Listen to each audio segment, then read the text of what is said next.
अब बात करते हैं प्रियंका गांधी की, जो आज उत्तर प्रदेश में थी। पहले दौरे में यूपी की 8 सीटों पर शुक्रवार को वोटिंग होगी। इनमें एक सहारनपुर सीट भी है। यहां चुनाव प्रचार के आखिरी दिन प्रियंका गांधी वाड्रा ने रोड शो किया। इंडिया गठबंधन के प्रत्याशी इमरान मसूद के समर्थन में किए गए रोड शो के दौरान प्रियंका ने बार बार शक्ति शब्द का जिक्र किया, राम और रावण के युद्ध की चर्चा की। इसके बाद उन्होंने राहुल की तर्ज पर अपना ओपिनियन पोल भी जारी कर दिया। प्रियंका ने कहा कि बीजेपी को सिर्फ 180 सीटें मिलेंगी।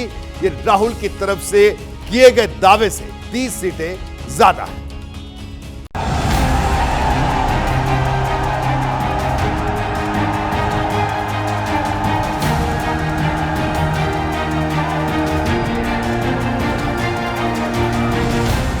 ये उत्तर प्रदेश की सियासी जमीन पर प्रियंका गांधी का पहला शक्ति प्रदर्शन है। सहारनपुर में इंडिया गठबंधन के प्रत्याशी इमरान मसूद के लिए प्रियंका ने रोड शो शुरू किया तो सड़क पर कांग्रेस सपा के कार्यकर्ताओं के अलावा लोगों का भी हुजूम दिखाई दिया। 54 मिनट के इस रोड शो में इमरान मसूद के साथ प्रियंका गांधी गाड़ी के ऊपर बैठी रही। कई जगहों पर समर्थकों ने फूलों की बारिश की। प्रियंका ने लोगों को सत्य और सत्ता के उपासक के बीच का अंतर बताया।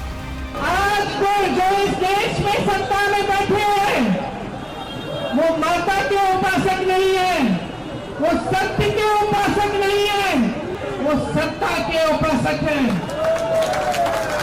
सत्ता के लिए बड़े बड़े उद्योगपतियों को इतना पैसा दिलवाएंगे, इतनी शौहरत दिलवाएंगे, इस देश की सारी संपत्ति दिलवाएंगे ताकि वो सत्ता में रह पाए। ये इस देश की परंपरा नहीं है। सहारनपुर में गठबंधन के प्रत्याशी भले मुस्लिम समुदाय से आते हैं, लेकिन प्रियंका ने अपने संबोधन में कई बार रामनवमी का जिक्र किया। भगवान राम को सत्य के लिए लड़ने वाला बताया। साथ ही प्रियंका गांधी ने वाल्मीकि रामायण का एक किस्सा भी सुनाया, जिसमें भगवान राम थे, युद्ध भूमि थी, रावण भी था और माता की शक्ति भी थी।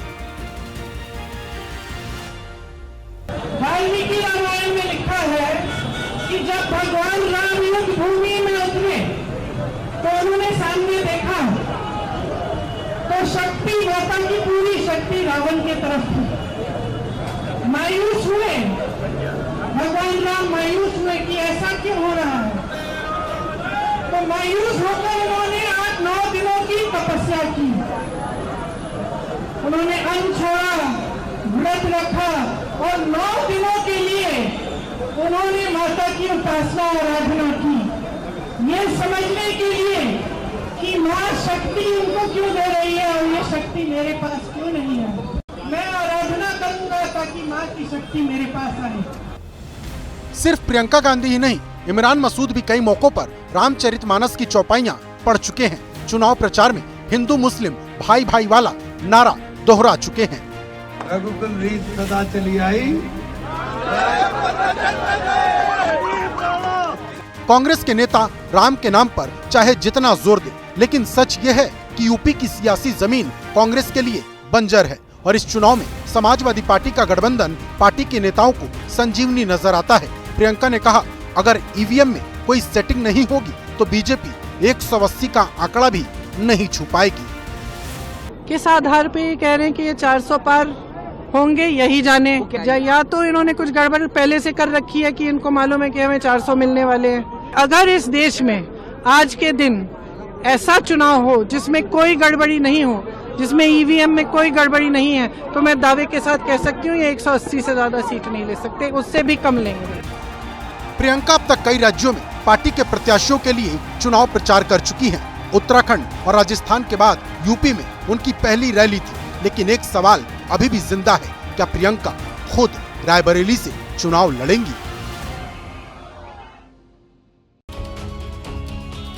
देखिए, विधानसभा चुनाव में करारी हार के बाद प्रियंका यूपी से गायब थी। अब वो वापस लौटी है तो कार्यकर्ताओं में उम्मीद भी जगी है। सवाल यह है कि प्रियंका ने यूपी में एंट्री के लिए सहारनपुर को ही क्यों चुना। दरअसल यूपी में कांग्रेस को जिन सीटों पर सबसे ज्यादा उम्मीद है उसमें सहारनपुर भी एक है।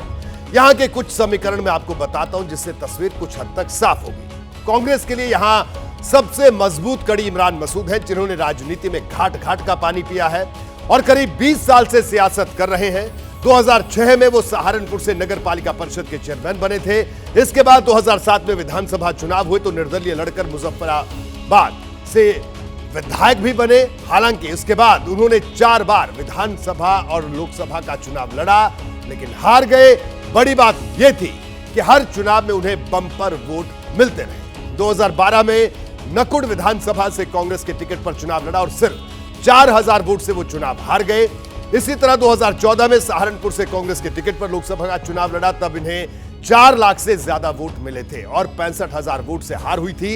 ये वही चुनाव था तब इमरान मसूद ने पीएम मोदी पर विवादित टिप्पणी की थी और जेल भी जाना पड़ा था। इमरान मसूद ने 2017 में फिर कांग्रेस के टिकट पर नकुड़ विधानसभा से चुनाव लड़ा और 3000 वोट से चुनाव हार गए। पिछली बार 2019 में भी इन्होंने कांग्रेस के टिकट पर सहारनपुर से लोकसभा का चुनाव लड़ा और सपा बसपा के गठबंधन के बावजूद 2 लाख से ज्यादा वोट मिले और बीएसपी ने यह सीट जीत ली थी। इमरान मसूद 2022 विधानसभा चुनाव के वक्त समाजवादी पार्टी में चले गए थे, लेकिन उन्हें टिकट नहीं दिया गया। सपा छोड़कर बसपा में शामिल हुए, लेकिन ज्यादा दिनों तक वहां भी नहीं रुके। अब फिर लौटकर कांग्रेस में शामिल हो गए हैं और पहली बार संसद पहुंचने का रास्ता तैयार करने में वो जुटे हैं। खैर, ये तो बात हुई यूपी की। जैसे ही घड़ी का काटा दोपहर 2:30 पे आए, बबीता जी का दिल सास बहू साजिश के लिए मचल जाए। और ये है इनकी बहू, पूरे दिन ऑफिस की टेंशन हो जाए गॉन जब ये करें अपना फेवरेट शो फ्री टाइम पे ऑन। इनकी तरह आप भी देखिए अपना फेवरेट शो अपने टाइम पर और डाउनलोड कीजिए एबीपी लाइव ऐप अपने स्मार्ट टीवी पर।